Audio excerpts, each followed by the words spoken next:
چاکسازی لە بواری ئاینیدا. ڕیفۆرم یان چاکسازی لە بواری ئایندا سەرەتاکەی بۆ بزوتنەوەیشی ئاینی نوێ گەڕێتەوە کە زانا و بیرمەندی ئیسلامی جەمالەددینی ئەفغانی پێشەوایەتی کردووە. ئامانجی سەرەشی ئەم زوڵانەوە ئیسلامیە بریتی بووە لە پێداچوونەوە بە بنەما و دەقە ئاینیەکان و هاوسەنگکردنیان لەگەڵ دنیای نوێ و ئەو بزەوتە زانستیی کە هەیە، بەو مانایی کە نەک ئاین لەگەڵ زانستا تێک نەگیرێت بەڵکو یەکتری تاو بکەن. لێرەوە عەقڵ ڕۆڵێکی گرنگ بۆ گواستنەوەی نەقڵ و ئاوێزانکردنی بەڕەوتی زانستی سەردەمی نوێ بینێت. بەم شێوەیەش عەقڵ و دەق لە سیاقێکی تایبەتیدا یەکتری تەواوەکەن و گوزارشت لە ساتەوەختێکەکەن کە ئەشێ ئاین لەگەڵ زانستدا بەردەوام لە نوێبوونەوەدا بێت. ڕابەرانی ئەم بزوتنەوە چاکسازیە باوەڕیان وایە کە ئاین دۆخێک یان ئاستێکی وەستاوی نییە و لەگەڵ درێژبوونەوەی زەمن و ئاستی تێگەیشتنی مرۆڤ و دەوروبەرەکەیە ئاینیش کارلێکەکات و توانای ژیانکردنی تەواوی لەگەڵ سەردەمە جیاوازەکانە بێت. دواتر محەممەد عەبدە درێژە بەم ڕێبازی نوێگەرایە ئاینیە ئەدات جیاواز لەو تێگەیشتن و بەرخودەی کە پێشتر کراوە. بۆ ئەمەش گرنگێکی زۆری بەڕاوە و ڕانانی نوێدات لە بوارە جیاجەکانی شەریعەتدا. لەو ساتەوەختەوە تا هەنووکە ئەوەی پێی ئەگوترێت چاکسازی لە بواری ئاینیدا پەراسێنێت و دەیان قۆناغ و ئاستی جیاجا بەخۆیەوە بینێت. چاکسازی لە بواری ئایندا هەرگیز بە مانای گۆڕینی ئاین یاخود دەستکاریکردنی نەگۆڕەکانی ئاین نایەت، بە تایبەتی ئاینی پیرۆزی ئیسلام، بەڵکو هەوڵی تەفسیرکردنەوە و مانابەخشینیەتی بەو زانستە نوێیانەی کە ئەتوانن باشتر ئاین لە کۆمەڵگادا ئامادە بکەن، یاخود ئامادەکردنی ئاینە بە فۆرم و ناوەڕۆکێکی ئەوتۆوە کە کاریگەری گرنگ لەسەر ژینگە و ژیانی خەڵک دابنێت.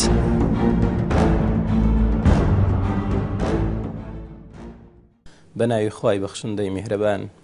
بە تاکید چاکسازی ئاینی، ئاین هەموو بخۆی چاکە، هەموو بخۆی پاکە، هەموو بخۆی باشە. بەڵام پێغەمبەری خوا فەرموویەتی صلی الله عليه وسلم هەر لە 100 ساڵ جارێک خوای گەورە کەسێ دەنێرێ کە دینەکە نوێ دەکاتەوە. خۆی دینی ئیسلام کۆن نابێ، بە هیچ شێوەیەک دین کۆن نابێ. بۆ پێغەمبەر فەرمووی یوجەدیدو لەها دینەها، معنای چییە تەجدیدی دین دەکرێ؟ چونکە تێگەیشتنی ئینسانەکان بۆ دین کۆن دەبێت. کەسێ خۆی ماندوو کردووە، ئیجتیهادی کردووە لە نسووسەکان، لە دەقەکان فقهی دەرهێناوە بۆ سەردەم و عەسر و زەمانی خۆی. بۆیە ئیمامی شافعی کاتێکە لە بەغدا بووە جۆرە فتوایەکی هەبووە کە چۆتە میسر فتوایەکەی گۆڕیوە. معنای ئەوە نیە ئەو فتوای بەغدای بە کەڵک نەهاتووە، ئەو بۆ زەمانێک بووە و بۆ زەمانێک بووە، بۆ بیئەیەک بووە، بەڵام بۆ میسر نەگونجاوە. بۆیە ئێمە پێویستیمان بەوەیە جارێکی دیکە چ ناوی لێدەنی ڕیفۆرم، چ ناوی لێدەنی تێگەیشتنیی نوێ،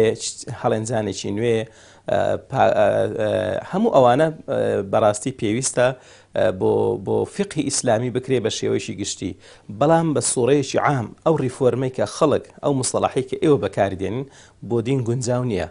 ناتوانین بڵێ دین ڕیفۆرم دەکەم، چونکە دین شتێک نییە، دین نصوصی قەطعی تێدایە، پێ دەڵێن قەطعی و دیلالە. ئەو قەطعی و دیلالە چی؟ هەندێک دەقمان هەیە لە قورئانە نەگۆڕە، نەک ئێستا سەدان هەزار ساڵی کەش بێ ئەو هەرۆ خۆیەتی، وەکو بڵێن 5 نوێژمان هەیە،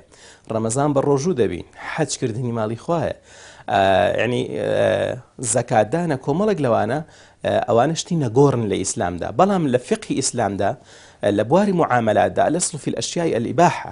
مادام مباحە و جۆری معاملەکان نوێنە وەشتی عەسری دێتە گۆڕ، پێویستیمان بە خوێندنەوەی نوێ هەیە. دەڵێن ئیمامی شافعی فەرموویەتی لەو دقەی قورئاندا کە خوا فەرموویەتی أحل الله البيع وحرم الربا 4000 مەسئلەی فقهی لێ دەرهێناوە. باشە بۆچی ئێستا زانایەکانی خۆمە هەڵنەستن لەو بابەتەی و لەو دقانە مەسەلەن شتێک بۆ عەسرەی بۆ جۆرە معاملە نوێیانەی کە هاتوونە گۆڕێ بۆ خوێندنەوەی نوێیان نەبێ بۆی. بۆ ئیلا ئەمە دەبێت لە ناچاریدا کە ناتوانین خوێندنەوەی نوێمان هەبێ و ئەوەی کە پێی دەڵێن ریفۆرم بۆ ئەو دقە بۆ ئەو تێگەیشتنی زانایانەی پێشتر، مادام بۆ ئێمە نەتوانین بە شێوەیەکی جوان بۆ عەسری ئەو ڕۆشتێکی هەڵێنجین. بە تەئکید پێویستیمان بۆی هەیە کە ریفۆرم بکرێت بە شێوەیەکی گشتی جگە لەو دەقانێک کە قەطعی و دیلالەن هەموو ئەوکانی کە ئیجتیهادی بەشەرە بۆ هێگە تەماشای زانانی پێشترکەین تەفسیرەکانیان بە ناوی خۆیانەوە ناوناوە ناویان لێ ناوە تەفسیری ابن كثير تفسيري قرطبي تفسيري فلان او مفسرانە تێگەیشتنی خۆیان بۆ تێکست و دەقەکانی قورئان ناتوانێت بڵێ ئەو تەفسیرەی من کردومە هەر ئەوە تەواوە ئەگەر ڕاستە تەنها ئەو دەقا ئەو تێگەیشتنی ئەو زانایی تەواوە بۆچی کەسێکی کە هەستاوە تەفسیری کردوتەوە بۆ ئێستا مە زیاتر لە 500-600 زۆر تەفسیرمان هەیە مفسری گەورەمان هەیە لە عالەمی ئیسلامی ئەگەر ڕاستە دەبوو یەک تەفسیر یەک مفسیرمان هەباتەوە بەڵام بە حەقیقەت پێویستیمان بە تێگەیشتن و ریفۆرمێکی جوان هەیە بەڵام وەکو خۆت دەڵێ چێدەیکە زۆر عنوانەکەم پێ جەزابە پێم زەڕور و پێویستە بەتاکید چاکسازی لە ئاین دەبێ ئێمە زۆر بەوردی قسە لەسەر بابەتە بکەین چونکە بابەتێکی حساسە قسەکردنە لەسەر ئاین بە خۆت دەزانی هەموو شڕوت و پێوەرە و قاعیدە و یاسایە شتێک نییەوە تێکەڵ و پێکەڵ بکرێ لاستخێک نییە ڕای کێشی بۆیە دەبێ بەوردی قسە لەسەرم بابەتە بکەیت چاکسازی لە ئاین دەبێ بەڕاستی لە تێگەیشتن لە ئاین بکرێ چونکە ئێمە ئەگەر بڵین ئاین واتە دین بە مانای شریعەت کە قورئان و سونەتە ئەمە بڵین دامەزرا و دەستکاری ناکرێت بەڵام تێگەیشتن لە شێوازەکانی واروەها بڵین تەطبیقکردنی بە شێوازێک لە نێو کۆمەلگا هەروە تەطبیقکردنی لەسەر بوارە سیاسیەکەی تەطبیقکردنی لە بواری کۆمەڵایەتی تەطبیقکردنی لە بواری ژیاری و فەرەنجی و ئەو مەسائلانە بە تەکید هەموو ئەوانە لە سەدەیەک بۆ سەدەیەکەوە کەمتر لە سەدەیەکی بۆ سەدەیەکەوە پێویستە بە مڕاجعێکی گشتی تێدا بکرێت پێداچوونەوەی تێدا بکرێت و چاکسازیش تێدا بکرێت چونکە هەموو کات ئینسانەکان معڕەزن بە بەردەوام لەوە هەڵەکردن لە تێگەیشتن لە ئاین کە هەڵەیان کرد ئەمە جێی دین دەگرێتەوە کە جێی دینی گرتەوە ڕێک بە هەڵە خەڵک وێنای دین دەکە وێنە ئاین دەکە ئەو کاتە پێویستە مڕاجعێکی جددی چاکسازێکی جددی لەم تێگەیشتانە بکرێت بەنای خوای گەورە و میهرەبان ئەم تێبینیەکم هەیە لەسەر ریفۆرمی ئاینی کە زۆر لە کوردستان واز دەکرێت ئاین خۆی ریفۆرم ناکری تێگەیشتن لە ئاین ریفۆرم دەکرێت ئاین بەخۆی کامیلە هاتووە وحیە پەیامە تێگەیشتنی مرۆڤە پێویستی بە ریفۆرمکردن هەیە هەر ئەوەش حەیویەتی بەشەر و پەیامەکەی بەشەریەت و بەرپاکردنی حەزارەت و حتا مەقاسیدی سیاست لە ریفۆرم دێ بۆیە ریفۆرم ئیشی ڕۆژانەی کۆمەڵگەیە ئەساسەن ئەوەیە ئێمە ریفۆرم لە فقهی ئاینی بکەین لە تێگەیشتن ناکرێت ئێمە لە چوارچەوەی تێگەیشتنێک قەتیز ببینینەوە کە نزیکەی 1000 ساڵە عەقڵێک بۆ ئێمەی دایڕشتووە ئەو ئیشی خۆی کردووە بۆ ئەو سەردەمی چونکە ناکرێت بە مطلقی عەقڵی مرۆڤێک بکەینە بەدیل بۆ پەیام دێ مطلقە عەقڵ دێ نسبیە ئەوەی ئێستا ئەزمەی گەورەی فقه لەوەیدایە کە وەکوبری دەرگەی ئیجتیهاد داخراوە هەر دەگەڕێنەوە بۆ وەڵامی پرسیارێکی ئەو سەردەمە کە بە وەڵامی دوێنێ و یان 1000 ساڵ لەوە بۆی دەبی بەوردیتر ئێمە دەبی دەستکاری فقه بکەین بە ئیتیجاهی ئیسلاح وەڵامی پرسیارەکانی ئەو سەردەمی ئێستا پێوی دەبی ئاعتراف بۆی بکەین کە زانای ئێستا لە زانای دوێنێ بە قووەترە ئەو قانونە ئینکاری کردن لەوەی وا دەکات تووشی دۆگما بین تووشی ئەوی بین کە ریفۆرم نەکرێ و ئەوەش وا دەکات کە ئەو جیهانەی بەوەی ئینتاز دەکرێت جیهانێکی دواکەوتوبی کە ئێستا دەبینین عالەمی ئیسلامی لەگەر ئەوەی پەیامێکی یەکجار زۆر پێشکەوتوی هەیە بەڵام کۆمەڵگەیەکی یەکجار زۆر دواکەوتوی ئینتاج کردەوە وەکو ئێستا دەیبین خۆی چاکسازی ناوەکەی خۆی بەخۆیەوەتی ینی هەش دەتوانانی بە عکسەکەی بیناسیتەوە چاکسازی یعنی تۆ باز لەوەکە کە شتێک خراپ و ئەتەوەی چاچکەی کەمادەم باز لە دوو زاراوەی چاکسازی ئاینی ژەکرێکەوەتە ئێمە کێشەیەکمان هەیە لەگەڵ مەسەلەی ئاینە ئیتر ئاینەکە تەبعاً لێرە کە ئێمە کەوتمان ئاینە بە دوو معنە لەیەکە درێتەوە ئاینیشان بە خودی ئاینەکەیە ئاینی هیچکیان ئەوەیە کە پەیوەندی بە ئاینەکەەوە هەیە مەسەن خودی ئاینەکەی ئەزانین ئاینی ئیسلام ئەگەر ئێمە ئاینی ئیسلام بە نمونە وەرگرین یان لە حەزەیەکی زەمەنی هاتووە لە ساتێکە هاتووە لە ماوەی چەند ساڵێکە لە ژیانی ئەو پێغەمبەرە پەیامەکە گەیشتووە ئەو کۆمەڵێ دەق کۆمەڵێ مەسەڵەن بنەمای ڕۆحی ئەخلاقی یاسایی سیاسی کۆمەڵایەتی فکری هێناوە لەگەڵ کۆمەڵێ دەقا و گەیاندوێتی و ڕۆیشتووە یان لە لەحزەیەکە دەستی پێکرد لە لەحزەیەکی ترە کۆتای هاتووە دوایە ئەو ئاینە دوای بڵین پێغەمبەرەکەی یا دامەزرێنەرەکەی بەردەوامە بێت کە بەردەوامە بێت بۆ چوونی جیاوازی لەگەڵ دروستە بە درێژایی ڕۆژگار وەک چۆن ئەگە تەژبیهکەن وەکو هەڵماتێکە لەناو بەفرێکە شاخێکی بەفرینە بەری دەیتەوە ئەڕوا هەتا بڕوا زیاتر گەورە ئەبێ و شاخ بەرد و دار و لەوانەیە شتی خراپ شتی چاکی پێ و ئەنووسی ئەبێتە لای بێتە شاخێکی زەبەلاح یعنی ئاینیشت ئاین و هەموو فکرە و فەلسەفەکان وان کە بە مروری زەمن هەتا دوورەکەونەوە لە سەردەمی تەئسیس سەردەمی دامەزراندن شتی تێکەڵە بێ ئیتر ئەو شتە هەندێک جار خزمەتکردنە هەندێک جار خراپکردنە یعنی بە هەردوو دیوەکایەتیاتی جا مەگەر باسە چاکسازی بکەین ئەگەر قەرار بێ بۆ کە ببیت سەرەتاوتمان پێچوانی خراپکردنە دیار ئێمەش کێشەیەکمان هەیە لەگەڵ مەسەلەی ئاینەکە ئەمانەیە چارەسەریکەین ئەوەیە کە هەنێک ئەڵێن ئایا چاکسازی لە خودی ئاینەکەیە چاکسازی لە ئەوەی کە ئێستا پێ ئەوترێ فکری بەشەر فکری ئیسلامیان فکری دینی ئایا لە دینایە لە فکری دینایە طبعا ئەمە ئەگەر مەفهومەکە وەرەگرین ناتوانانی ئاینەکەیش لە مەسەلەی چاکسازی بێتە دەرەوە چونکە ئێمە لێرە باس لە ئاینێکی محەدەد ناکەین ئەگەر تۆ باسی یعنی زۆر جار لەوانێت بە حکمی ئەوەی کە خەڵک ئاینەکەی خۆیەتی بە حساسیت وەرەگرێت ئەگەر باس لەوە بکەیت کە ئەمانەیە چاکسازی لە ئاینەکە بکەن ئەڵێ ئاین خوا ناردوێتی و خوا خاڵقی هەموو کەونەوە لە هەموو کەس باشتر شتەکان ئەزانی و علمی ئەزەل و ئەبەدی هەیە و ئەو بەرژەوەندی مرۆڤەکان چاکتر ئەزانی و هەتا قیامەت ئەزانێت چ ڕوئەدا و چ چاکە بۆ مرۆڤەکان یعنی معقول نییە کە ئێمە چاکسازی لە شتێ بەشەر بتوان چاکسازی لە ئیشی خوا و پێغەمبەرەکەی بکە ئەمە دیدی باوەڕدارەکانە بەڵام لە ڕووی مەفهومی معریفەکە ئەمە ورد نییە چونکە کەسێکیکە وا نابینێت کەسێک مەسەن پێی وایە ئاینێکی دیاریکرا و کێشەی تایە کێشەی جەوهەری و ڕیشەی تایە یعنی خۆی بۆ خۆی مەفاهیمە ئەساسیەکانی کێشن پێویستە چاکسازی لە خۆیان بکرێ بگۆڕێ بە شێوەیە کە لەگەڵ واقعی تازا بگونجێ بە دیوەیەکی ترە خەڵکیەکان کە خەڵکە باوەڕدارەکان طبعا ئەمانە وتم دەرەوەی دین ئەوێت ئیسلاحات لە دینی شابکە خودی دینەکە هەتا ئەگاتە حەدی ڕەفزیش یعنی هەیە مەسەن ئیش لەسەر دینیەکە نەقدیەکە هەتا بۆی بسرێتەوە یعنی هێشە نەخێر ئەوێت دینەکە پێ وایە هەن مەبادی کەونی گەورەی تایە مەبادی ئینسانی گەورەی تایە کە ئەکرێ ئەوانە بهێڵرێنەوە و ئەوانی کە خراپن بەر نەزەری ئەو لا بدرێ دیوەکەی تری ئەوەی کە خەڵکی باوەڕدارەکەی خۆی دیکە پێی وایە مەسەلەن ئاینەکە خۆی وەکو ئەساسیاتی ئەوەی کە دەق و وەحیە کێشەی تیانە بەس بە مروری زەمان بەهۆی فکری بەشەرە بەهۆی چۆنێتی تێگەیشتن و خوێندنەوە بۆ دەقەکان تەفسیری جۆراوجۆری بۆ کراوە میزاج و نەزع و حەز و بەرژەوەندی و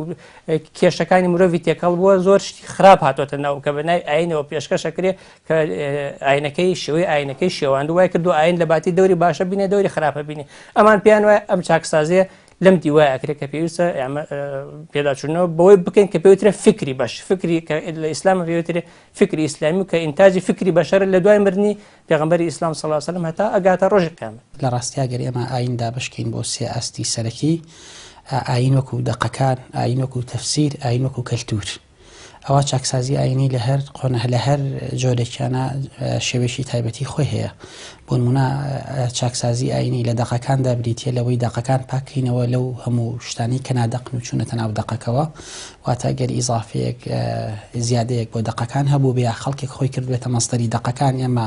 ئەو خەڵکانە لە مەستەری دەقبوونەوە بخینەوە و دەقەکان وەکو خۆیان بێڵینەوە و نەیەڵین هیچ دەقی هیچ مرۆڤێکی تر تێکەڵ بە دەقە ئاسمانیەکان بێت و بێتە دەقی ئاسمانی چاکسازی لە قۆناغی دووەمیانە چاکسازی لە تەفسیرە ئەبێت بریتێ لەوەی کە ئێمە ڕێگە نەدەین هیچ تەفسیرێک جێگەی دەق بگرێتەوە واتە فتوا و تێگەشتن و تەفسیرکردن و ڕاوە و شرۆڤی هیچ کەسێک خۆی مقدس بکات و پێمان بڵێت ئەم تەفسیری من تەفسیری کۆتاییە بۆ دەقەکان و نابێ هیچ کەسێک پێچەوانی ئەم تەفسیرە تەفسیری تر بهێنێتە ئاراوە بۆیە سێرەکەین جیاوازیەک هەیە لە نێوان چاکسازی لە دەقەکاندا و چاکسازی لە تەفسیرەکاندا چاکسازی لە دەقەکاندا واتە ئێمە ڕێگریکردنە لە ئیزافەکردنی دەقێک بۆ ناو دەقەکان بەڵام چاکسازی لە تەفسیردا بریتە ڕێگریکردنی لە تەفسیرەکان کە خۆیان وەکو دەق نمایشکەنەوە پیان وابێت ئەوان نوێنەری شەرعی دەقەکان و پیان وابێت ئەوان تەفسیری کۆتا و واتای کۆتایی ناو دەقەکانن هەرچی مێنێتەوە چاکسازیە لە ناو کەلتورە واتە ئەو بابەتە کەلتوریانی کە ڕای مفەسیرەکانین بەڵام لە ناو کۆی کۆمەلگایە وەکو دین تەماشاکردن ئەویش بریتە لەوەی کە ئێمە هەموو جارێک ئەم کەلتورانە وەک کەلتور تەماشا بکەین و ڕێگەیان نەدەین وەکو خوێن وەکو دین نمایشکەن بۆیە چاکسازی لە قۆناغی یەکەمیاندا واتە لە ناو دەقەکاندا زۆر کەمترێکە واتە ئێمە ڕێژێکی کەممان هەیە بەڵام چاکسازی لە ناو تەفسیرەکاندا ئەتوانم بڵم پانتایەکی بەرفراوانتر ئەگرێتەوە خۆ هەر لە میتۆدی تەفسیرەکانەوە تاوەکو شێوازی تەفسیرەکان و تاوەکو شەرعیەتیان ئەگرێتەوە بەڵام لەوانیش بەرفراوانتر بریتە لەو چاکسازی کە لە ناو کەلتورەکانە ئەکرێت وە زۆر جار هەستەکەی مرۆڤەکان یان هێزەکان و یان کۆمەڵی خەڵکی تر هەنێک تێڕوانین و تێگەشتنی کەلتوری خۆی هەیە و هەنێک دابوونەریتی مێژووی خۆی هەیە بە شێوەیەک لە شێوەکان وەک دین یان وەکو دەق بەسەر مرۆڤەکان یا ئەسەپێنێت ئەمانش بریتە لە چاکسازی لەمە یا بریتە لە وەرگرتنەوەی شەرعیەت لەم دوو بازنەی دووەمیان و گێڕانەوەی شەرعیەتی حقیقی بۆ بازنە یەکەمیان کە هیچ کەسێک نەبێتە و تەبێژی داقیان هیچ کەسێک نەبێتە ئەو کەسەی کە بۆچوونەکانی لەناو وەک بۆچوونی داق وەربگیرێت و هیچ مرۆڤێک ناتوانێت پێچەوانی بوەستێتەوە. چاکسازی ئاینی بەو شێوەیە گشتی کە خەڵکێکی ڕۆژنامەنووس و خەڵکێک کە چۆن دەوێت نان و پیوازی پێوە بخوا ئەوە بەتەکیت ئەوان خوێن ئەوان مەبەستیان لەو قسە هەیە چونکە لە کوردستانیشدا بەڵە پێویستیمان بەوە هەیە. خەڵکی کوردستان ئێستا لەسەر مەذهەبی ئیمامی شافعیە. ئیمامی شافعی زیاتر لە 1400 ساڵ لەمەوبەر ژیاوە و لەو کاتەدا هەستاوەکە چۆن دەڵێ فقهی شافعی نووسراوەتەوە و لە دوای ئەوش کە ئیمامینەوە و ئیمامی موزەنی و ئیمامەکانی دیکە هەستاون کە وەکو مەدرسەی شافعی درێژەیان بۆ مەذهەبەداوە بۆ ئەو سەردەم و زەمانەی ئێستا زۆر لەوانەیە گونجاو نەبێ هەمووی بە شێوەیەکی گشتی. بۆیە بەشێک لە مامۆستایانی ئێمە وتەکانی پێشەوە شافعی ڕەحمەتی خوای گەورەی لێبێ بە دین وەردەگرن. ئەوە دین نییە، ئەوە تێگەیشتنی ئەو شەخسەیە بۆ دین. بۆ ئێمە لە هەرێمی کوردستان پێویستیمان بە ریفۆرم هەیە، پێویستیمان بە مەکتەبێکی فتوا هەیە، پێویستیمان بۆ هەیە مراجعەیەکی هەموو ئەو بابەتە ئاینیانە بکەینەوە کە هەم لە مەدارسەکان هەم لە چۆن دەڵێ لە دام و دەستگاکان هەم لە مەدرسە ئاینیەکان دەخوێندرێ. پێویستیمان پێی هەیە لە هەرێمی کوردستانیشدا بەو شێوەیە کە ئەم خوێندنەوەی نوێیەمان هەبێ. بەتاکید زۆر زەرورەتە لەبەر چەند خاڵێک زەرورەتە. خاڵی یەکەم دەبێ ئەمە بیر لەوە بکەین و ئێستا تێکەڵیەک هەیە لە بینی بڵین دین لەگەڵ تێگەیشتن لە دین. بنمونە کاتێک ئێمە دەڵێن دین کە هەموو پێناسەکان دەڵێن الوضع الإلهي ئەوەیە کە خوا دایناوە جل شأنه. طبعا ئەم مەسەلەیە ئەوەی کە خوا دایناوە هەڵی تێدانی و هەڵەش قبول ناکە. بەڵام کە دەڵێن تێگەیشتن لە دین ئەوە فەهم البەشەریە. فەهمی بەشەری هەموو کاتێک وەکو لە پێشدا ئاماژەمان پێکرد هەڵی تێدا دەکەوێت. بۆیە دەبێت سەرەتا ئەوە تێبگەین. ئێستا لە کوردستان ئەم تێکەڵیە هەیە، ئیلتیباسێک لە بینی دین و تێگەیشتن لە دین. زۆر جار تێگەیشتن لە دین بۆتە دین، زۆر جار تێگەیشتن لە دین کە بۆتە دین پراکتیک دەکرێت لە نێو کۆمەڵگا. اینجا چه ئەوەی کە وەکو حیزبێکی سیاسی دەیکا، چ وەکو مامۆستایەکی ئاینی دەیکا، چ وەکو تاچێکی متەدەین دەیکا، پێی وایە تێگەیشتن لە دین دینە، ئەمە وێنایەکی زۆر ناڕەحەت پیشان دەدا. ئەمە لە کوردستان زۆر باوە. ئەمە خاڵێکی تر لەوش برین گرنگتر ئەوەیە کە ئێستا ممارەسە لە کوردستان لەسەرەوە دەکرێت کە بەردەوام فقه کە 100 ساڵ 200 ساڵ 400 ساڵ 500 ساڵ لەوە پێش نووسراوەتەوە تێگەیشتنی زانایشی ئەو سەردەمەیە. ئێستا کەسەکە هەر لەسەر ئەوە دەڕوا ناگەڕێتەوە بۆ خۆی ئیستنباط بکات، چونکە ئێمە هیچ شتێکمان نییە بەناوی و یەک زانامان نییە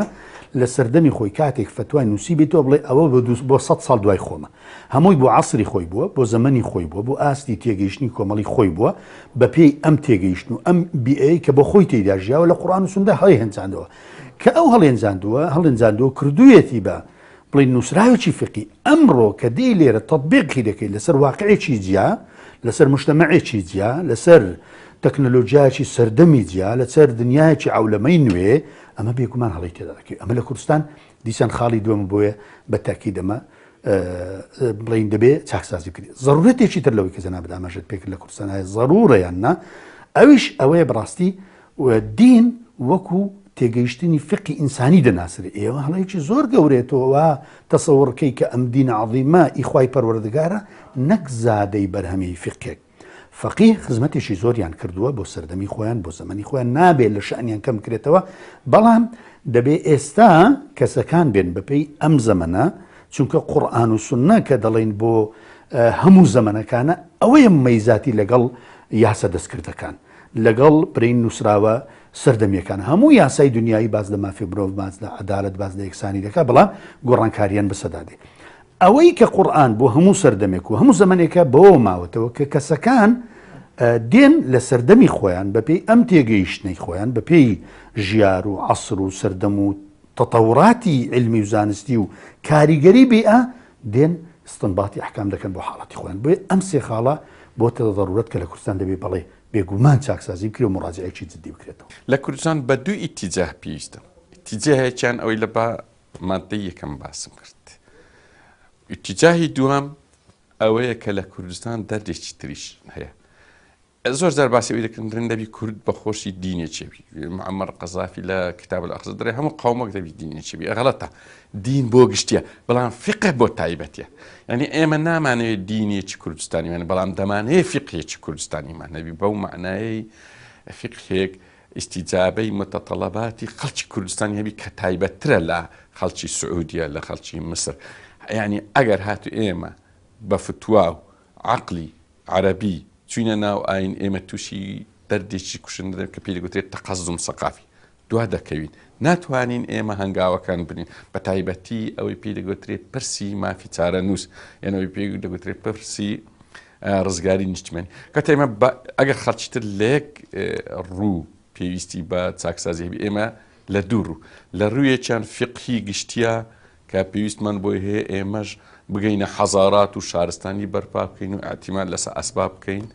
بەشی دووەمیش فقهێکی تایبەتیە بە کوردستان کە ئێمە خەڵکێک دروست بووە بە زۆریش ئاعتیماد لەسەر فتوای خەڵکانیشی دەرەوەی کوردستان دەکات کە گەلی جار لە بۆ ئێمە دەبتە کێشە و دووبەرەچی و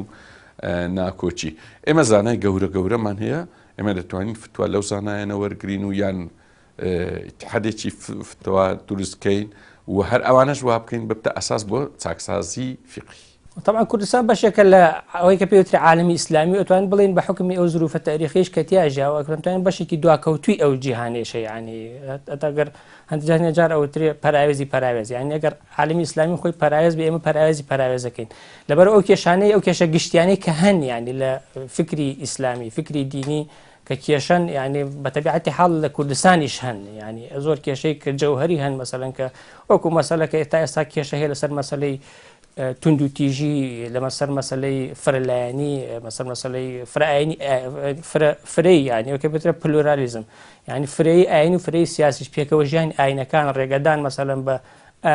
ئازادی ئاینی کە خەڵک ئازاد بێ مەسەلەن کەسێ بە میرات ئاینەکەی بۆ ماواتەوە بەینی بیرەکاتەوە ئەخوێنێتەوە فکری تری بۆ دروستە بێ مەسەلەن قسەی لەسەر و ئاینە هەیە ئاینەکەی بەجێ بێڵێ بیگۆڕە ڕخنەی لێ بگرێ مەسەلەن کەسێکی غەیری ئاینێکی تر کە دێ و چۆن مەسەر مسلمان ئازادی هەیە لە ئەوروپا دەعوە بۆ دینەکەیەکە خەڵکی مەسیحی کاتە مسلمان لێرەش مەسەلەن ئەدیانی تر بۆیان هەبێ بە ئازادی بانگەشە بۆ دینی خۆیان بکەن مناقەشە بکەن ڕێی خۆیان دەربڕن ئەمانە کێشەی هینن یعنی مەسەلەی ئافرەت مەسەلەی ئازادیەکان مەسەلەی ئەو نمونە مێژوانی کە هەن ینی کە تا ئێستا کێشیان لەسرە مەسەلەی دیموکراسیەت مەسەلەی بەها ئینسانیەکانی ئەم سەردەم ئەوانە کێشەی جەوهەرین کە وەکشون لە هەموو عالمی ئیسلامی هەیە لە کوردستانیش هەیە ڕەنگی داوەتەوە ئیتر ئەمێنێتەوە سەر کۆمەڵی وردەکاری خصوصیاتیش کە هەر کۆمەڵگەیەک بە حکمی بارزروفی سیاسی و کۆمەڵایەتی و مێژوی خۆی یعنی ئەکرێ لەوانە هەنێ لە کێشە گشتیەکانی هەبێ و هەنێ کێشەی تایبەتیشی هەبێت طبعاً کوردستانیش بە ئەکید ینی لەو کێشانە بەدەرنیە تا ئێستا ئێمە ئەگەر باسی فکری ئەو ناوەندە بکەین کە بە فکری ئاینی و خەریکە کە بریتە لە ئەحزابی ئیسلامی بێتێ لە تەیاراتی ئیسلامی شەرنی سیاسیش بێ وەکو مەسەڵەن ڕەوتی سەلەفی وەکو جەماعەتی نور وەکو مەسەڵەن تەسەوف يعني يا هاوكو أوانك ملاي آينين يعني شرطني لدزجاجي تايبة بن أوانك بعقل ديني وخارجين يعني كمالك يا شر لو أنا هي لفكري أو أنا هي كواي كردوك إما تأسى مثلا زور شتي زور بتشوك يعني أبيت كيش أبو إما بس أنا خب بير ما عندي تادو 6 سال بيش سايش يعني كشيء موسيقى يلا إعلامي إسلامي كشيء أبو يعني من بير بدي برادرك يجرى ويود لا إكلا حزب كان ما نهم يعني بس حرز بو حزبی ئیسلامیەکان بڵێن ئەوێت ئەگەر تەلەڤیزیۆنەکەمان مۆسیقا لە یەک قازیفەی لێدەم یعنی ئەم گەنجە خۆلاوانی قوڵای ئیسلام شارەزای نییە یان نازانێت کە ئەمە مەسەڵەن مەسەلەی مۆسیقا ڕەئیەکە لە ڕەئیەکان ئەکرێت دەقێکی تر هەبێ ئەکرێت تێگەیشتنێکی تر هەبێ یعنی وا ئەم گەنجە بوو وایە یعنی ئاگری گرتووە لە شتێکە جیاوازە لە خۆی ئەمە یعنی پێم وایە لە کێشە سەرەکیەکانی فکری دینی لە کوردستان بە تایبەتی ئەوەیە کە هێشتا نەیتوانە هەزمی جیاواز بکات تر جیاوازیەکە مەسەڵەن جیاوازی دینی بێت جیاوازی تا ئێستا مەسەڵەن لە مەخێرەش تا ئەمەخێرەش هەنێ تەیاراتی ئیسلامی مەسەڵەن پێی هەزم نەکرا کەشان حیزبێکی ئیسلامی هەبێ ئەوێت ئەبێ بەس یەک حیزب هەبێ هەمان بێنە ناو یەک حیزب یا مەسەلەن زۆر تا ئێستا خەڵک هێشتا بە دیدێکی سەیریان تەماشای خەڵکی ناموسڵمانەکە لەوانەیە زۆر کەس لە ئێمە تا ئێستا یعنی بە حساسیتەوە بچێتە ماڵێکی مەسەن یەزیدی مەسیحی کاکەی نانیان بخوا یعنی ئەمە خۆی ڕاستە بە دیوەکە ئەڵێ ئەو شتانە نەخێر نەمەوە بەڵام ئەمە خۆی شتێکە لە لاشعوری ئەوانەوەی کردووە کە هێشتا لەوانەیە خەڵک ئەوەی کە بۆ ئەنفال یعنی ئازاری پێگەشت و خەڵکی گورساوانە بۆ ئەوەی شنگال ئازاران پێ نەگا کاردووکیان مؤسساتی بەشەرین چییە یان لە لاشعورە شتێکێک ئەوە ئاینی جیاوازەوە ئێمە ئاینی ترمان کەم پێمە ئەوانە ئیسلاحاتی جەزری ئەوێ ئێمە کوردستان بە جیاواز لە جیهان نابینین ئێمە لە سەردەمی مۆدێرنەیە ئاژین گۆڕانکاری زۆر قوڵ لە ژیانی مرۆڤ ڕووی داوە گۆڕانکاری زۆر قوڵ لە بیرکردنەوە لە تەوەجوهات لە ئەفکاری ئینسانە ڕوویان داوە بۆیە بەدابڕاندنی کوردستان لە کۆی فەزای جیهانی ناتوانین شتێک بۆ کوردستان دابین بکەین بەڵکەوەی ضرورە پێویستمان بەمەیە لە سەردەمی نوێیە لە هەموو شوێنەکانی دنیاە پێویستمان بە چاکسازی ئاینی هەیە چکە ئەو تەفسیرانەی دین کراون و ئەو تێڕاوە و تێڕوانینانی بۆ دین کراون هەمویان بە کەرەستەکان و بە پێشگریمان و جیهان بینیەکانی پێش سەردەمی مۆدێرنە کراون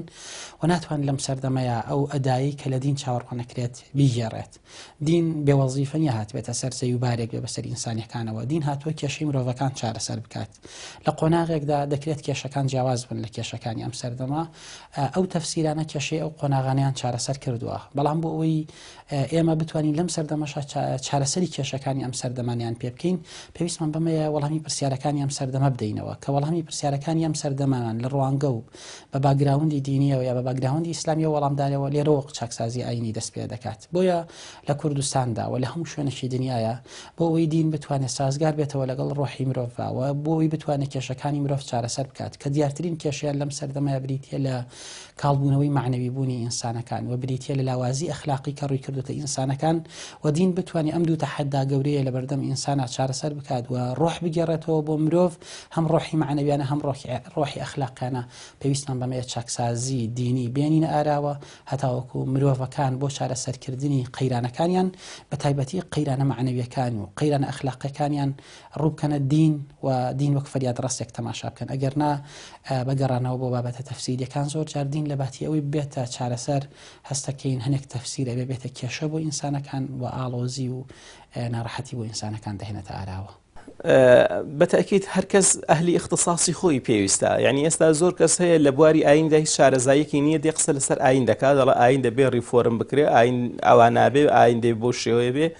یان تاکە شخصە خۆی دەکاتە بەتەڵی بابەتەکان و دێ لەسەر شاشەی تەلەڤیزیۆنەکان باز لە بۆچوونەکانی خۆی دەکات بۆچوونی هیچ کەسێ نابێ فەرز بکرێ بە قەناعەتی من پێویستی بە باحیثی بەهێز هەیە پێویستە لەو زانکۆ و کۆلێژە شەریعانەدا زیاتر بابەتی ئوتروحا و ماجستێر و دکتۆراکان تەرخان بکرێ بۆی کە چۆن بە چ شێوەیەک بتوانرێ ڕیفۆرمێکی جوان بکرێ کە خەڵک لەگەڵ دیندا بگونجێ نەک دین لەگەڵ خەڵکدا و ئەوجار لە دیندا جگە لەو شتانێکە قەتعی و دیلالەن هەموو قابلی قسە لەسەرکردنیەتی بوونی ئەو تەنگژە سیاسیەی کە بە ناوی دینەوە خەڵکێکی متەتەڕیف دروست بوو زەنگێک بوو هەموو زانایانی عالەمی ئیسلامی جارێکی دیکە بەرەو فقهێکی نوێ بڕۆن ئێستا لە منتیقەی خەلیج زانایان هەستاون مؤسسەیەکی گەورەیان داناوە نەحو فقه جدید بەرەو فقهێکی نوێ فقهێکی هاوچەرخ فقهێک کە نەجاتماندا لە بۆچوونی 1400 ساڵی لەمەوبەری فەقیهەکانی پێشتر ئێمە ئەوڕۆ فەقیهی گەورەمان هەیە لە عالەمی ئیسلامیدا بەڵام بەهۆی ئیتیجاهی سیاسیەوە لەوانەیە ویست هەنەزەرمان لەسەریان خراپێ بۆیە پێویستە لەسەر مامۆستایانی ئاینی بە دەرەجەی یەک و لەسەر هەموو ئەو کەسانەی کە شارەزایی باشیان هەیە لە دیندا چکە زۆر جار هەیە ئەو کەسێک کە ریفۆرم دەکا مەسەن ئەهلی اختصاص نییە بۆ ئەگە اختصاصی نەبێ لە بوارەکەی خۆی ئەوە سەرکەوتو نابێ و نابێ بە تەنیاش بێت دەبێت لیجانی گەورە دروست بکرێ و حکومەت دەعمێکی باشی بکە بۆی بتوانرێ چۆن دەڵێ خوێندنەوەیشی جوان بۆ هەموو ئەو تێکستانی لە قورئان و سونە داهاتون بکرێن پێداچوونەوەیەکی ورد و جوان بکرێ و فقهێک بنووسرێتەوە کە بۆ وڵاتی ئێمە دەبێ ئێمە بۆ بچین ئیجتیهادی فەقیهەکانی مەسەرەن حیجاز بێنین کە ضرور نییە چونکە ئەوانە بۆ وڵاتی خۆیان فتوایان داوە ئەگەر فتوا بە پێی زەمان و مەکان نەگۆڕاوە بۆ ئەو فەقیهە گەورانی وەکو ئیمامی مالیک و ئەبوو حەنیفە و یعنی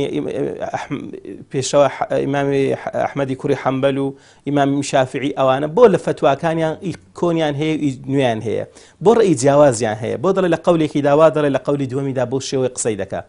ئەوانە بۆ سەردەمی خۆیان لە تەنها لە ماوەی تقریبا چەند مانجێکدا ئیمامی شافعی لە قسەکانی خۆی پەشیمان بۆتەوە بۆیە ئەگەر بێت و ئێمە فتوای وڵاتانی دیکە بێنین لێرە تەنها کتێبەکانی ئەوان بکەین بە مەزدەر بەتەکید ئێمە لەوانەیە قازانج نەکەین ئێمە پێویستیمان بۆ هەیە پیاوی زانای گەورەمان هەیە هەموومان پێکەوە هەڵبستین بە شێوەیەکی گشتی جارێکی دیکە فقهێک بنووسینەوە بیکە ببێتە منهەج لە مەدرسە دینیەکان بخوێنرێت چونکن ئێستا کۆمەڵێک لەو هێزە متەتەڕفانەی کە خەڵک دەکوژن و سەردەبڕن و ئازار دەدەن هەمویان پشت بە دەقێکی فقهی دەبەستن نەک دەقێکی دینی بە تێگەیشتنی زانایەکی قەدیم کە زیاتر لە 1000 ساڵ ژیاوە دێن ئەوانە دێنن دەکەنە بەڵگە بۆی کە بتوانن کاری تونندوتیژی پێ ئەنجام بدەن لە کاتێکدا لەوانەیە ئەو زانایە هەڵی کردێکە بەو شێوەیە ئیجتیهادی کردووە باشە بۆ ئێمە هەڵنەستین جارێکی دیکە ریفۆرمی ئەو بۆچوونانە بکەینەوە بیا خوێندنەوەیکی نوێیان بۆ بکەین تاوەکو تووشی سەرگەردانی نەبین تاوەکو کەسمان نەکەوینە قەسی ئیتیهامەوە تا مەجال بوار نەدەین بە خەڵکێکی دیکەش دین وەکو چۆن دەڵێ هەڵگرانی پەیامی ئیسلام بە خەڵکێکی سەربڕ و چەقووەشێن و خراپەکار و خوێنڕێژ تەماشانەکەن ئەوە خزمەتکردنە بە دین ئەو درسۆزیشە بۆ دین بطبيعة پێغەمبەر عەلەیهی سڵام ئاماژەی بۆ کردووە لە سەروی 100 ساڵێکە مجددێک دێ ئەو مجددە دین نوێ دەکاتەوە بەڕای من دوێن نوێکردنەوە بۆ دەکرێت دەبێت نوخبە بیکە بەڵام ئێستا من ڕایەکی کەم بۆ دروست بووە کە چاکسازی دەبێت بۆ شێوازە بکرێت خاڵی یەکەم ئەوەیە دەبێت بزانین خی پەروەردگار چی لە ئینسانەکان دەوێت هەتا ئێستا هەڵەیەکی زۆر هەیە لەسەرەوەی کە ئەمە تێنەگەیشتون لەوەی کە خی پەروەردگار چی لەمە دەوێت با نمونەیەک ببێنەوە ئەو کەسەی ئێستا دار و بەردەسووتێنێ خەڵکی دەکوژێ دەری دەکا سەری دەبڕێ شار بە دەری دەکا هەر لە غەیری خۆی قبولی نیەوە دیارە نمونونەکە لە عالەمی ئیسلامی ئێستا بەرجەستەیە ئەوە مەقسەدی خوا نەگەیشتووە پێی وایە دەبێت دار و بەردەسووتێنێ بەس بگاتە حکمی خۆی تەعالە لە کاتێک خۆی تەعالە ئەوەی نوویستووە خاڵی دووەم هەر لەسەر ئەمە ئەساسە بەشێکی ترمان هەیە دین لەگەڵ هەموو شتێک دەگونجێنی پێی وایە مادام ئەم گەیشتن بە ئامانجەکانی خی پەروەردگار ئیلا دەبێ دین لەگە هەموو شتەکان بگونجێنی ئەمە شەڵەیەکی ترە بۆیە ئەوە بە چ چاکسازی دەکرێت بۆ دەکرێت کە دەبێت لە خی پەروەردگار بگەین بزانین خی پەروەردگار چی لە ئینسانەکان دەوێت ئەمە خاڵی یەکەم خاڵی دووەم دەبێت بەڕاستی مەسلەی دین و فەهمی ئینسان لێک بکەینەوە ئەوەش چێ دەکرێت دیسان نوخبە بەڕای من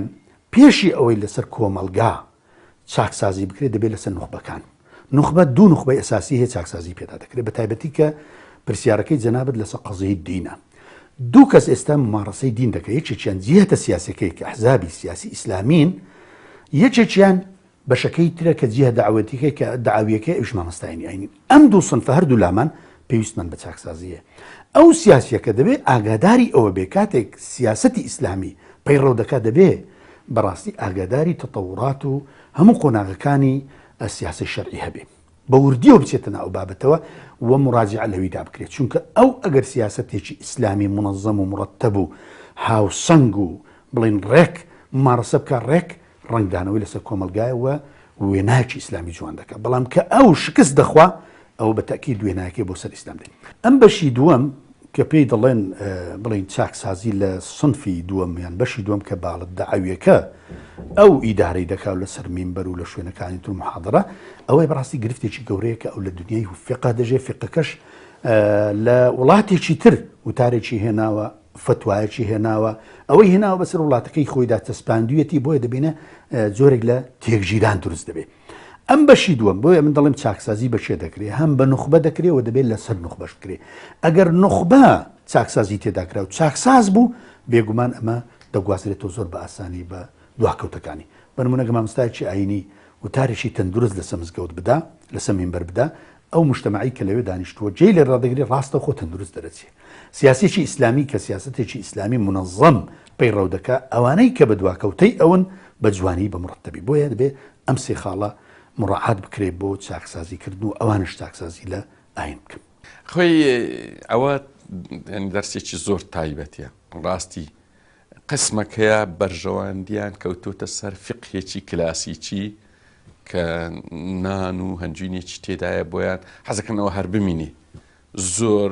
مهتەم نینە بەوەی کە کۆمەڵگەکەمان بکەوێتە بەر حرەکەی تەتەور، چۆن ئێمە بتوانین بەهۆی ئەو ئاینە شارستانی بەرپاکەین، چونکە لە ئەسڵ پەیامی ئاینی تعمیرە. تعمیر مستەڵەحێکی قورئانیە، مستەڵەح هاوتایەکەی لە ئەکادمی پێی دەگوترێ حەزارەت. حەزارەتیش لە چێ ڕادەست پێ دەکە؟ لە بیرکردنەوە و عەقلانیەت و فەلسەفە و حیکمەت و دوای زانست دێ، دوای تەکنۆلۆجیا دێت، دوای حەزارەت و دەوڵەتداری دێ. ئێمە ئەگەر لە سەرەتاوە دژی عەقڵ وەستاین، دژی ئەو وەستاین کە ئێمە با بڵین حیکمەت و فەلسەفە بەکاربینین و دژی دەستکەوتی علمی بووین، دژی تەکنۆلۆجیا بووین، بەتاکید ئەو حەزارەتە دروست نابی. بۆیە بۆ ئەو کەسانە دەکرێت کە ئەهلی ئەکادیمین یان مامۆستای زۆر شارەزان ئەوانە دەتوانن ڕیفۆرمی فقهی ئاینی بکەن، دووارەی دەکەمەوە نەک ڕیفۆرمی ئاین. یعنی هەموو کەس بۆی نییە قسە لەسەر ئەو مۆزوع بکە. ئێمە زۆر جار باز ئەوە دەکەین، بەس ئێمە تەنها ڕایی دەدەین. یعنی ئێمە خاوەنی ئەوە نینە کە بتوانین بڵێن ئێمە ئەو کەسانین کە ئیسلاح دەکەین. دەبی خەڵکانێک بی دیراساتێکی قوڵی هەبی لەسەر فکر و فەلسەفە و تاریخ و کۆمەڵناسی و ئەو دوای زانستەکانی ئاین. بۆیە لە هەردوو بەش دەکرێت، هەم مامۆستای ئاینی بی هەم ئەکادمیزوی، بەڵام لێک نزیک بن. نابێ خەڵکانێک پێهستن کە تەنها زانیاریان لەسەر فقهێکی کلاسیکی کۆن هەیە. طبعا چاکسازی لە بواری ئاینی ئەوانە ئەتوانن بیکەن کە لەو مەجالا ئیشەکەن. کەسێ ناتوانێت کە شارەزای لە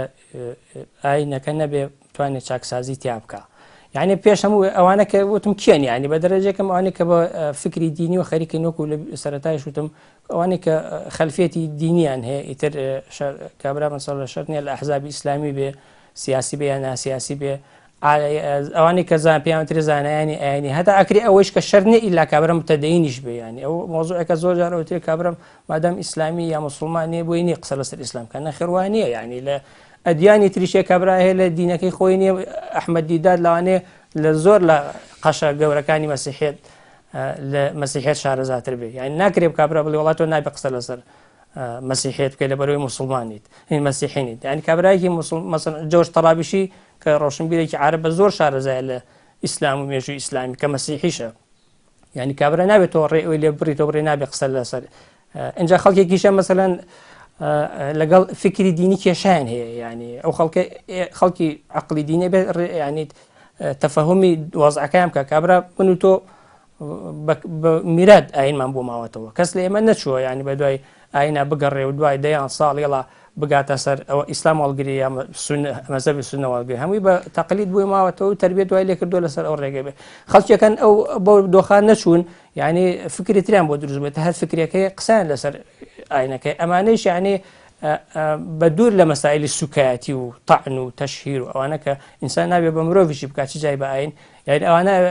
لەسەر ئاستی خەڵکی نوخبە و خەڵکی خوێنەوار و خەڵکی شارەزا و ڕۆشنبیر، یعنی ئەوانەیش حەقی ئەویان هەیە کە قسە لەسەر مەسەلە دینەکان بکەن، چونکە دین تەدەخولی بیانەوە نێوانێت دین تەدەخولی لە ژیانی هەموو کۆمەڵگە کردووە. یعنی هەتا ئەوانیش کە زۆر جار ئەگەر مولحیدیشە جاری وایە هەیە، یعنی کۆمەڵی مەفاهیم لە ذهنیاتی کە لە ذهنی مولحیدێکی مەسە ئەوروپا نییە، چونکە ئەلێرە بێ و نێوێ هەر لە مناڵیەوە مەفاهیم و چەمک و مفرەدات و قیم و بەهای دینەکە لە لاشعوری ئاچەسپن. ئاین وەک هەر بابەتێکی تروەری بگرین. یعنی ئەگەر ئێستاکە ئێمە ئاین بەراوردکەین بە بابەتی کۆمەڵناسی، ئەگەر بەراوردیکەین بە بابەتی فیزیا، بە دڵنیایی ئەو کەسانی ئەتوان لە فیزیایە داهێنان کەن ئەوان کە شارەزان لە فیزیایە، ئەو کەسانی ئەتوان لە کۆمەڵناسیە ئیبداعکەن، ئەو کەسان کە لە کۆمەڵناسیە شارەزان. کەواتە بۆ چاکسازیکردن لە ئایندا پێویستە کە ئەو مرۆڤانە بەم کارە هەستن کە شارەزایەکی باشیان لە بابەتی دینە هەبێت و بەتەنیشت ئەم شارەزاییەوە ڕوئایەکی باشیان هەبێت کە ئێمە پێویستمان بەمەنیە تەنها دووبارەی مێژوو بین. ئێمە فیلمێک نیین کە دووبارە بکرینەوە، بەڵکو ئێمە ڕێگەیەکین هەمیشە مرۆڤەکان بە ناویدا ئەڕۆن و پێویستە هەموو ڕۆژێک ئیبداعی تازەیان هەبێت و هەموو ڕۆژێک وەڵامی تازەیان هەبێت، چونکە هەموو ڕۆژێک پرسیاری تازە لە خەڵکی دیندارەکرێت و هەموو ڕۆژێک خەڵکی پرسیاری تازەی لە بابەتی دین هەیە. کەواتە ئەو کەسانی دەیانەوێت چاکسازی لە ئایندا بکەن، ئەو کەسانن چۆن لە زانستەکانی تردا ئەو کەسانی دەتوانێت ئیبداعکەن، ئەو کەسان کە شارەزان لە بابەتی دینیشدا، ئەو کەسانن کە ئەتوانن شارەزاییان لە دینە هەبێت و زانیاریان هەبێت. بەتەنیشت شارەزاییەوە پێویستە کە خەمێکی ئەخلاقی گەوری لە پشتەوە بێت. چاکسازی لە ناو بابەتی دیندا وەک بابەتی فیزیانیە، وەک بڵین ئینسانەکە تەنها شارەزاییەک ئەتوانێت بیکات، بەڵکو بریتی پێویستەکە ئەو کەسانی کە دەیانەوێت چاکسازی دینی بکەن ئەخلاقاتی دینی ڕنگدانەوەی هەبێت لەسەر هەڵس و کەوتیان لەسەر بیرکردنەوەیان لەسەر مامەڵەکردنیان بە کورتی ئەرکی چاکسازی وەزیفەی چاکسازی دینی وەزیفەی هەموو دیندارێکە بەڵام لەناو هەموو دیندارێکە وەزیفەی ئەو کەسانە زیاترە کە شارەزاییان لە بابەتی دیندا هەیە و ئەتوانن لەناو بابەتی دیندا حەقیقەتە شاراوە و ئاشکرا نەبووەکان بدۆزنەوە وەگە وترێت بتوان بچنە قوڵایی دەریاکانی دینەوە و لەوێ دڕومەرجانەکانی دین بۆ ئەم سەردەمە بێننەوە سەرەوە و مرۆڤەکانی پێ ئاشنا بکەنەوە.